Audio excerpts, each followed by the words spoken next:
কখনো এই সমন্বয়করা যদি ডাকে আর একজন মানুষ এই জন্য কাউকে পাবে না, কখনো না। তারা আমাদের সাথে ভয়ঙ্কর রকমের প্রতারণা করেছে।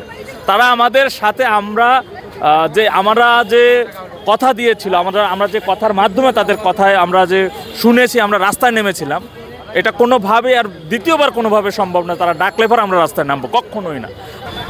জুলাইয়ের 3 তারিখ থেকে মাঠে ছিলাম।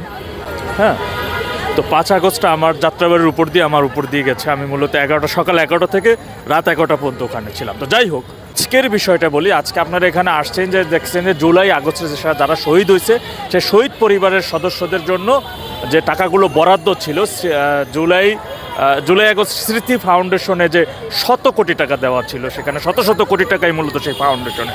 তো সেই শহীদ পরিবারের সদস্যরা আজকে প্রেস ক্লাবে আসছে তাদের দাবি দেওয়ার। আসলে আমরা দাবিটা কার কাছে করতেছি? আপনারা জানেন যে আজকে থেকে আরও শুনলাম যে 7 তারিখে নাকি জনাব শারজিস আলম সাহেব তিনি পদত্যাগ করেছেন, কিন্তু সেটি 2 দিন আগে হচ্ছে এটা সাধারণ মানুষ জানতে পারলাম, বা আমরা জানতে পারলাম যে উনি ফেসবুকে পোস্টের মাধ্যমে উনি সেখান থেকে পদত্যাগ করতেন। তাহলে এতদিন কেন উনি জানালেন না? এখন চারিদিকে একটা সরব হলো যে তাহলে সেই ফাউন্ডেশনের 100 কোটি টাকা কি আসলে ফাউন্ডেশন আছে? তবে আমি একটা জিনিস এখান থেকে যদি আপনারা নিজেরা রিয়েলাইজ করেন, আপনারা গণমাধ্যমের ভাইরা আছেন, আপনারা দেখছেন যে এবছর কিন্তু সর্বকালের একটি শ্রেষ্ঠ বন্যা হয়েছিল। আচ্ছা, আপনারা তো দেখছেন যে টিএসসিতে সেই বন্যার জন্য সাধারণ মানুষরা যে টাকাগুলো দিয়েছিল অনুদান হিসেবে তাদের খাবার দাবার এবং বাসস্থানের জন্য, সেই বন্যায় কবলিত ভুক্তভোগী মানুষের জন্য, বিশেষ করে সিলেট এবং ফেনীবাসীর জন্য, সেই টাকাগুলো এখন কোথায়? আপনারা জানেন যে 12 কোটি প্লাস টাকা সেখানে উঠেছিল, সেই টাকাগুলো কোথায়?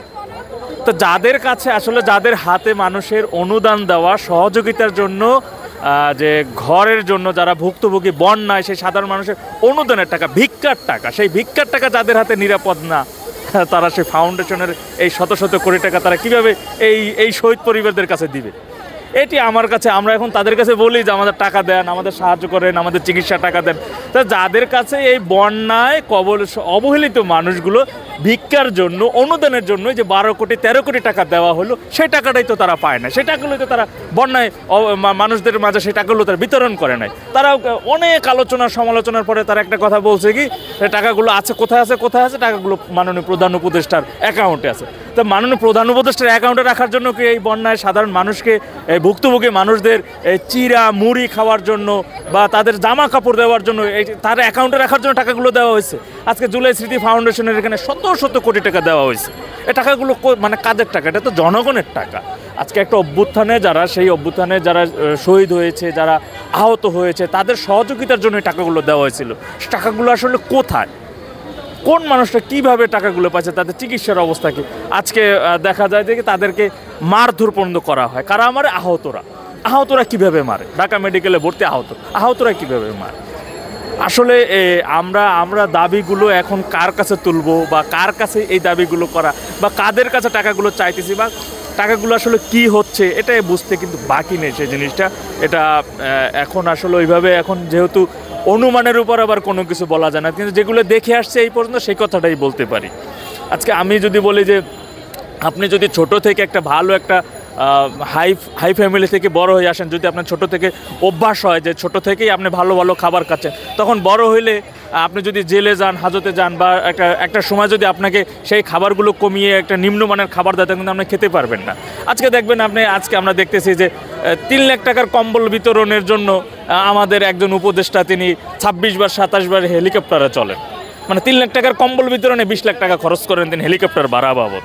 তো তারা তো নিজেরাই এখন আরাম আয়েশ এত কিছু, মানে এসি রুম, নতুন যে একটা জৌলস, যে চাকরির জন্য আন্দোলন করে এখন হয়ে গেছে মন্ত্রী, উপদেষ্টা। তো এখন তো আর সাধারণ মানুষের দরকার নেই। How impossible! কখনো এই সমন্বয়করা যদি ডাকে আর একজন মানুষ এই জন্য কাউকে পাবে না, কখনো না। তারা আমাদের সাথে ভয়ঙ্কর রকমের প্রতারণা করেছে। তারা আমাদের সাথে আমরা যে কথা দিয়েছিল, আমরা যে কথার মাধ্যমে তাদের কথায় আমরা যে শুনেছি, আমরা রাস্তায় নেমেছিলাম, এটা কোনোভাবে আর দ্বিতীয়বার কোনোভাবে সম্ভব না। তারা ডাকলে পর আমরা রাস্তায় নামবো, কখনোই না। তারা আমাদের সাথে পুরো একটা প্রতারণা করছে। আমরা তো যেটা একটি কোটা ছিল, সর্বপ্রথম আন্দোলনটা ছিল কোটা, বৈষম্য বিরোধী আন্দোলন, কোটা বিরোধী আন্দোলন। সেই কোটার বিপক্ষে আমরা ছিলাম। জেনেক্সে শিফট করো, লাইফকে লিফট করো। এবং কঠোর অবস্থানেই ছিলাম। সর্বপ্রথম যখন বাংলা ব্লকেট হয় এই যে গুলিস্তানে, তখন তো এই যে এখানে সাবেক সেনাপ্রধানের মেয়ের জামাই পল্টন, ওই যে ওই পল্টন মোড়ের ওই পারে তার গাড়ি আটকানো, তিনি এখানে এসে হুঙ্কার দিলেন। তখন সারজিস আলম ভাইয়ের নেতৃত্বে এখানে আমরা আন্দোলন করছি।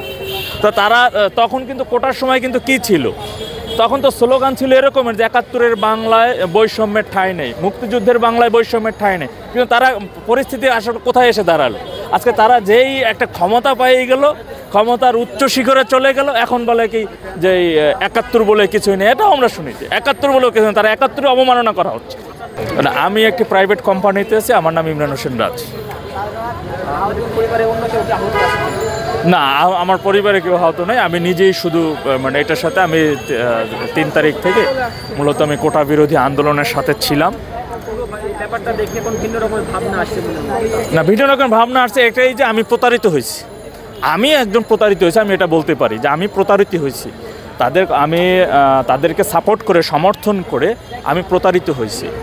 নেক্সট টাইম অন্ততপক্ষে এই মুখগুলো, এই লোকগুলো তো ডাকলে পর কখনো পাবে না।